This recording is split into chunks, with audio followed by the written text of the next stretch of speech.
Hello and welcome to EFD. This season we've been wrong even more than usual, so today we're looking at 10 players who've made us look foolish. We start in Turin. 10. Weston McKennie. Going into the summer of 2020, the rumour mill strongly suggested that Schalke's Weston McKennie was destined for Southampton. So we and everyone else were surprised when the American somehow landed at Juventus. It seemed a poor fit with Rabiot, Bentancur, Ramsey and Artur at the club. We couldn't work out how a man with no outstanding stats and who had just finished 12th in Germany was going to get on the field, let alone improve the Italian champions. But McKennie has been a bright light in a dismal season for the Bianconeri, racking up even more minutes than Ramsey, Artur and Dybala. He's making more tackles and interceptions than ever before, despite playing in a side with 56% of the ball, and he's found his shooting boots too, with 6 goal involvements so far, bettered only by Chiesa, Morata and Ronaldo. While still a middling passer, he's a dynamic runner, and he's an example to the veterans around him, making 22 pressures per 90 to top the rank of the squad, and 12th in Serie A. His growth led Juve to make his move permanent for just €19 million in March, no doubt a relief for McKennie given Schalke's trajectory. 9. Alexandre Lacazette.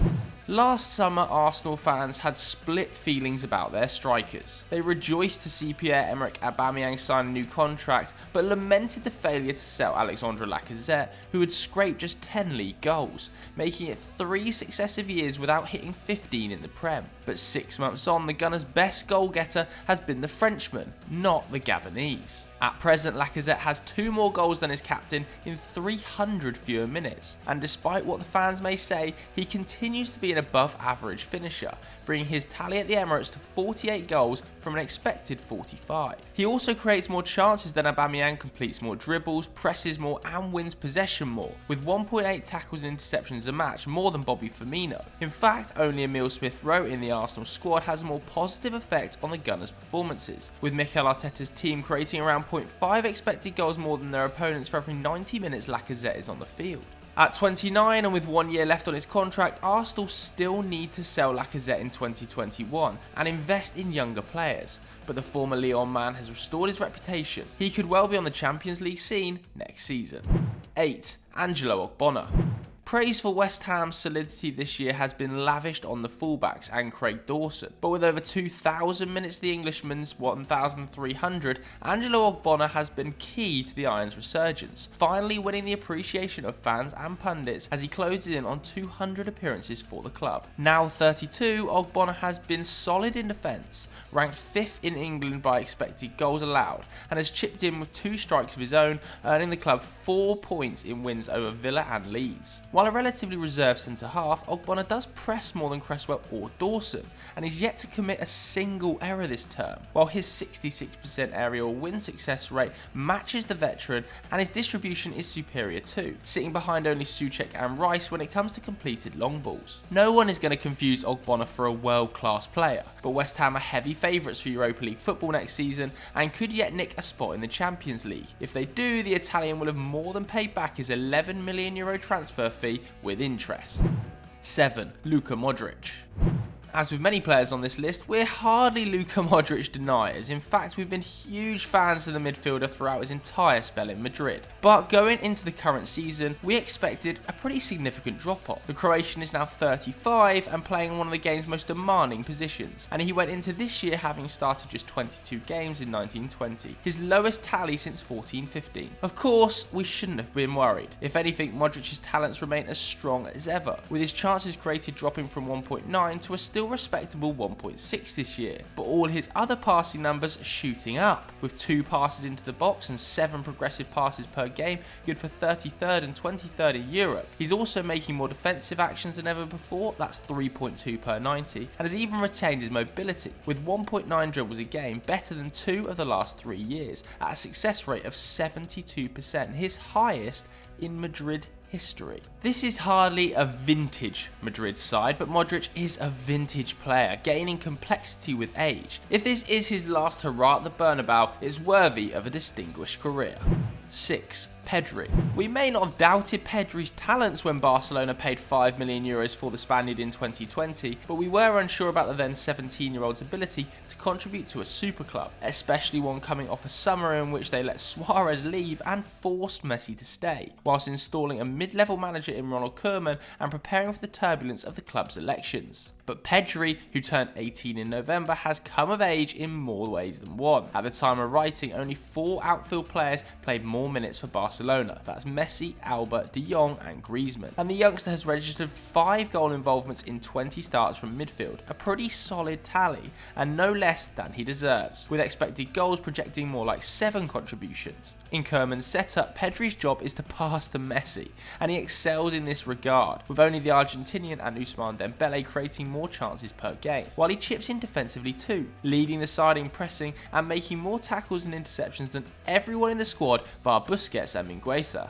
At 2 years younger than Phil Foden and 1 year younger than Mason Greenwood, Pedri is already shining and has years ahead of him to polish his game. 5. Rudy Garcia. Next up, we're breaking format to give you a manager. When Lyon replaced the hapless Silvinho with Rudy Garcia in late 2019, it seemed a pretty depressing move. The Brazilian may have been a disaster, but he was at least an optimistic choice, and bringing Garcia, formerly of Lille, Roma and Marseille, was a return to an uninspiring, safety-first mindset, an outlook ill-suited to toppling the mighty PSG. However, Garcia has followed up 2020's run to the Champions League semi with an excellent campaign in which his team have deserved more credit than they've got. At the time of writing, Lyon have the best attack in Europe's top 5 leagues by expected goals, and rank second for expected goal difference per game to Man City, with only poor finishing and Lille's good luck putting Lyon third in Ligue 1. Under the Frenchman's guidance, Depay, Akanji, Kadewere and Aouar are all having world-class seasons, while Lucas Paqueta has been reborn, managing twice as many goal involvements this season as he did in 2 miserable years in Milan. With youngsters like Guimaraes and Caqueret maturing nicely and the title still a possibility, Garcia is not only building a good team but a strong future for Lyon. Perhaps we dismissed him too quickly. 4. Marcos Llorente. Signed by Atletico Madrid as a defensive midfielder in 2019, Marcos Llorente's measly 16 starts in 1920 and €30 million price tag saw him make FD's worst signings of the season last year, but the Spaniard has reinvented himself in the current campaign. Now featuring wide or behind the striker for Simeone, the 26-year-old has flourished in an attacking role, and at the time of writing has an incredible 9 goals and 8 assists in La Liga, more goals than Griezmann and as many assists as Messi. In our defence, Llorente's output probably won't last forever, with his 17 goal involvements coming from just 7 expected goals, and almost a third of 60 shots he's taken or created finding the net. But that could be enough to secure Atleti the title, and Llorente adds unexpected value wherever he plays. When deployed as a midfielder, his attacking production obviously distinguishes him, as do his 1.6 dribbles a match. And when he's fielded on the flank, he doesn't lose his defensive awareness, with 20 pressures and 3.5 tackles and interceptions per game. Now valued by transfer marked at €70 million, joint 8th in Spain, Llorente has earned his Spain caps this season and could end the year a domestic champion. We'll happily take the L on this one. 3. Mason Mount.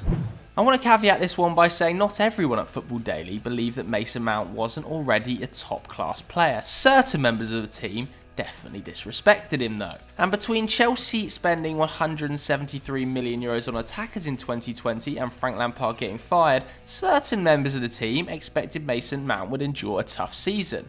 But heading into the campaign's last quarter, I'm pleased to say that the Englishman has played more minutes than anyone else at Stamford Bridge and is a firm favourite of both Thomas Tuchel and Gareth Southgate. The 22-year-old's exceptional work rate has seen him drop into midfield, as well as play in behind the striker, and though his improvement is not visible in the goal numbers, with 0.4 expected goals a game, the same as last year, he's doing so much more in build-up, with 6 progressive passes a game up from 3, 1.7 passes into the box per game up from 1, and an incredible 3 chances created a game up from 1.7. He's also finding more time to win possession 4 times a match and completing more dribbles than in 1920, and as a consequence, he's a certain starter for England at the Euros, despite competition from Foden, Maddison, Smith Rowe and Grealish for his spot. Still just 22, Mount is the heart of a Chelsea team on the up. We back him to add to the 4 trophies he's won with their youth side before long.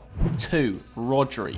Another star on FD's worst signings list in 2020? Who wrote that? It's fair to say that this has been a better season for Manchester City's Rodri. No longer compared to Fernandinho, and with the defence reconstructed to help him, the Spaniard has flourished at the Etihad, as City march towards the title with only Ederson and Ruben Dias seeing more league minutes to date. The 24-year-old is still not the defensive whirlwind some fans would prefer, but his ball winning is up this season from 3 defensive actions a game to 4, and he provides presence in the middle of the park too, with an aerial win rate of 80% this year, better than anyone else at City, including the centre-backs. Less surprisingly, his distribution remains best in class. He ranks 17th in Europe's top 5 leagues for passes into the final third per 90, and his distant passing is truly excellent, with only 14 players across the continent topping his number of long balls completed, and of those above him, only Ruben Dias bettering his 85% accuracy. More importantly, no side in the top 5 leagues has won more games than City in 2021, and Rodri has been a key figure in their resurgence after a difficult 19-20. Ultimately though, the best answer to any critics will be a bursting trophy cabinet, and the Spaniard is well on his way. Number 1. Luke Shaw. 6 years and just 86 league starts into his Manchester United career, many expected 2021 to be another underwhelming campaign for Shaw. The Englishman joined the Red Devils in 2014, having made Premier League Team of the Year aged 18, but must have expected a tussle for his place this season, with United acquiring Alex Telles in the summer to increase their creative power. As it turns out, that was the kick Shaw needed. At the time of writing, he sits second among all fullbacks in Europe for chances created this season, and he's already registered 6 goals and assists in the league, just 1 fewer than the 7 he managed in the previous half a decade. Though middling defensively, his passing and dribbling have been outstanding, and among the United ranks, he's top for carrying the ball into the final third, while only Bruno Fernandes completes more passes into the box than the 25-year-old. With Wan-Bissaka locking down the right flank, Shaw has the freedom and the fitness to venture forward and cause havoc, and it's no shock that 2021 has seen his first international call-up since 2018. At just 2 months older than Jack Grealish, there's plenty of football ahead of Shaw yet, and the Euros is looking extremely appetising. So that was our list of 10 players who proved us wrong. Who else have we forgotten though, because we're usually wrong about an awful lot. If you enjoyed the video, make sure you hit the like button, hit subscribe. Thanks very much for watching. We'll catch you next time.